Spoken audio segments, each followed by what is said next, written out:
ढाई दिया हमको, ठीक है हम विकलांग है। हमारा लड़का वहाँ पर था, बोला कि सर ढकेलिए मत, विकलांग है। तो बोल रहा था कि ज्यादा बोलेगी ना तो लेडीज पुलिस बुला के सबको अंदर करवा देंगे, तुम लोग कुछ नहीं करोगी। 10 लाख रुपया मनोज दिया है, 15 लाख रुपया तुम दो, तुम्हारा मामला यहीं पर खत्म कर देंगे।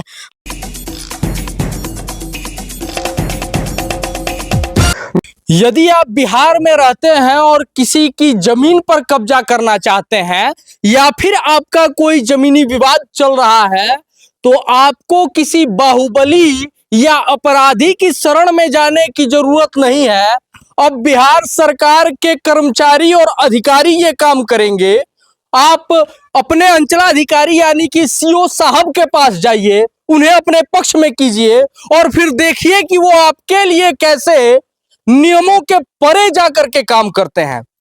हमारे साथ हमारी बाईं तरफ एक पीड़ित परिवार है और इस परिवार की एक जमीन जो कि अभी मामला न्यायालय के विचाराधीन है, उस पर सीओ साहब नियमों के परे जाकर के कब्जा दिलवाने का काम कर रहे हैं। मामला गोपालगंज जिले के भोरे विधानसभा के भोरे प्रखंड और हुसेपुर पंचायत का है।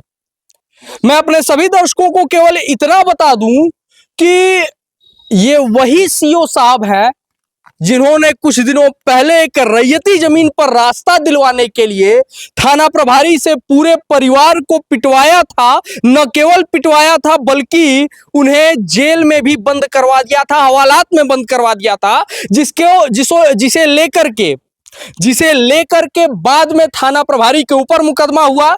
ये वही सीओ साहब हैं जिनके शासनकाल में, जिनके कार्यक्षेत्र में एक सरकारी जमीन पर कब्जा होता है, रास्ता बाधित किया जाता है, लेकिन सीओ साहब से जब लोक अदालत रिपोर्ट मांगती है तो वो गलत रिपोर्ट भेज देते हैं। ये तीसरा मामला है। हमारे साथ मौजूद है धर्मेंद्र भगत जी। धर्मेंद्र जी, सबसे पहले आप ये बताइए, आपका जमीनी विवाद किसके साथ था और कितने दिनों पुराना था? ये सर 30 साल हो गया। ये जमीन हमारा लिखाए हुए कब्जा, दखल कब्जा में था।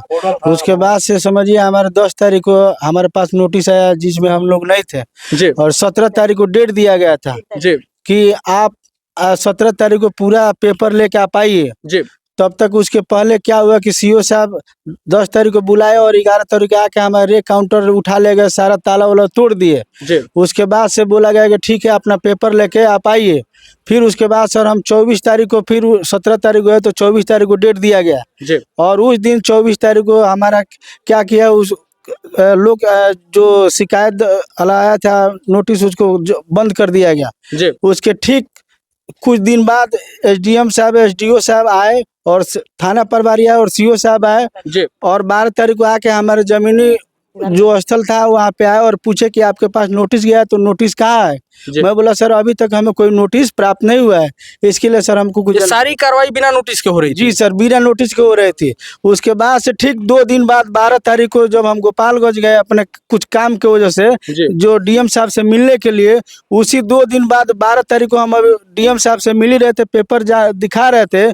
उसके पहले हम करीबन 3:30 बजे की घटना है, हमारे पास फोन जाता है कि सीओ साहब और थाना अध्यक्ष कुछ अध्यक्ष आए हैं जो पूरा तोड़ ताड़ कर रहे हैं, पूरा ताला उला सब तोड़ के सारा जितना हमारा रेक काउंटर जितना था, सामान अलमारी पेटी बक्सा जितना कुर्सी टेबल पलंग उलंग गाना गुड़िया सारा उसमें था, सारा सामान उठा के और हमारा ट्रैक्टर पर 2-3 ट्रैक्टर लाद के लेके चला गया। कहाँ ले गए सामान को? वो सामान लेके गया मनोज, जो मनोज का जो हमारे एंटी पार्टी है मनोज साहब, उनके मकान में ये सब ले जाके गिराया गया। जो जिनसे इनका जमीनी विवाद चल रहा है उन्हीं के दरवाजे पर ले जाकर के सामान को सीओ साहब रखवा रहे हैं। जरा आप कल्पना कीजिए कि सीओ साहब कितनी निष्पक्षता से इस पूरे घटनाक्रम में कार्रवाई कर रहे हैं। केवल इस वाकये से आप कल्पना कीजिए। परिवार की महिलाएं भी कुछ उस समय मौजूद थी। एक महिला जो कि धर्मेंद्र की भाभी हैं, ये विकलांग भी हैं, और इनके साथ क्या व्यवहार हुआ हम इन्हीं से जानेंगे। जब पुलिस आई थी आपके यहाँ, क्या हुआ था उस समय? जब पुलिस आई थी तो हम वहाँ दरवाजे पर अपना खड़े थे जी। तो सीओ साहब सब ताला तोड़ रहे थे। हम बोले कि हमारे घर के ताला क्यों तोड़ रहे हैं? जी। ताला तोड़ रहे हैं, हम कहाँ रहेंगे? तो बोले कहा कि कि ढाई दिया हमको, ठीक है हम विकलांग है। हमारा लड़का वहाँ पर था, बोला कि सर ढकेलिए मत, विकलांग है। तो बोल रहा था कहा कि ज्यादा बोलेगी ना तो लेडीज पुलिस बुला के सबको अंदर करवा देंगे, तुम लोग कुछ नहीं करोगी। 10 लाख रुपया मनोज दिया है, 15 लाख रुपया तुम दो, तुम्हारा मामला यहीं पर खत्म कर देंगे। हम बोले कि देखिए हमारा पति बुर्बक है, हम विकलांग हैं, 4 बच्चे को लेकर बनिहारी करके खा रहे हैं, बताइए हम 15 लाख रुपया कहाँ से देंगे। अभी हम उस दिन गोपालगंज 12 तारीख को गए थे, हमारा सारा जेवर रुपया था, हम लड़की के एडमिशन कराने के लिए पैसा रखे थे 2.5 लाख रुपया, ठीक है। और हमारा गहना था, पलंग उलंग, राशन पताई, चूल्हा चौकी, पलंग उलंग सब, ओढ़ना बिछौना, पेटी बका सब ताला तोड़ के लेकर चले गए, ठीक है। हम लोग आज आए यहाँ पर, बोले तो बोले कि कोई आपके पास आदेश है तो लेकर आइए तब बंद करेंगे।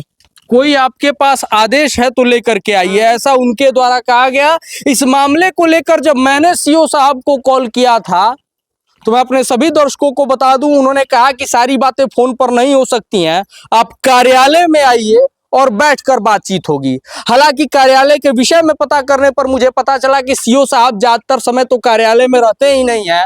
उनके मातहतों कारिंदों जो कि अलग से नियुक्त किए गए हैं, प्राइवेट हैं, उनके माध्यम से सीओ साहब से मुलाकात हो सकती है। आगे हम धर्मेंद्र आपसे जानना चाहेंगे, आगे आप लोग क्या करने वाले हैं, डीएम साहब ने क्या सलाह दिया आप लोगों को, और आगे अगला कदम क्या होगा धर्मेंद्र का? सर हम तो गए थे डीएम साहब से मिलने के, डीएम साहब बोले कि सारा जितना आपका पेपर है वो सारा आप पेपर सबमिट कीजिए, और बोले कि जहाँ सिविल का मामला वहाँ सीओ चाहे एसडीओ कोई भी जाने का उनका अनुमति नहीं है जी। उसके बाद से सर जब हम आए, हम तो एविडेंस में बोल रहे थे सर कोर्ट का कोई आदेश है तो हमको दिया जाए जी। तो सीओ साहब का कहना था कि आप एसडीओ साहब से बात कीजिए, एसडीएम साहब से बात कीजिए, मगर हमने फोन लगाया एसडीओ साहब के पास तो बोले तो कुछ बोली नहीं, बोल रहे हैं कि हम मीटिंग में हैं अभी।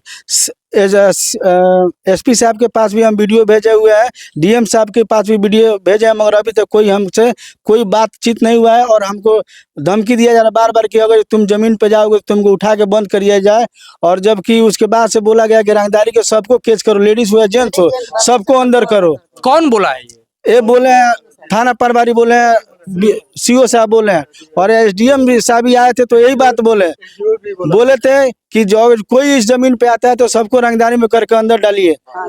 मैं अपने सभी दर्शकों को बता दूं ये पहला मामला नहीं है, इससे पहले भी जमीन पर जितने लोगों को सीओ साहब ये चाहे भोरे वाले वो सबको हवालात में तो बंद करवा ही देते हैं कम से कम। बाकी इस पूरे घटनाक्रम को लेकर के हम धर्मेंद्र और अपने सभी दर्शकों को आश्वस्त करते हैं, जहां भी न्याय की आवाज उठानी होगी हम पूरी ताकत के साथ खड़े रहेंगे। लेकिन एक सवाल मैं अपने सभी दर्शकों से ये दोहराना चाहता हूं, जिस जंगल राज की बात होती है कि जंगल राज में माफिया लोगों की जमीन पर कब्जा कर लेते थे, तो क्या यह मान लिया जाए कि प्रशांत किशोर का ये कहना सही है कि नीतीश सरकार में अधिकारी अपनी कलम से लोगों को लूट रहे हैं, जंगल राज में माफिया बंदूक की दम पर लूटते थे?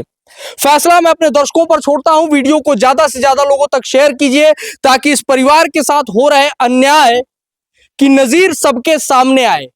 और एक बात मैं और कहना चाहूंगा कि फैसला करने का अधिकार माननीय न्यायालय को होता है। जब मामला न्यायालय के अधीन है तो सीओ साहब हो या फिर कि एसडीओ साहब हो, उनका कोई ग्रांट नहीं बनता है इस जमीन पर आने का।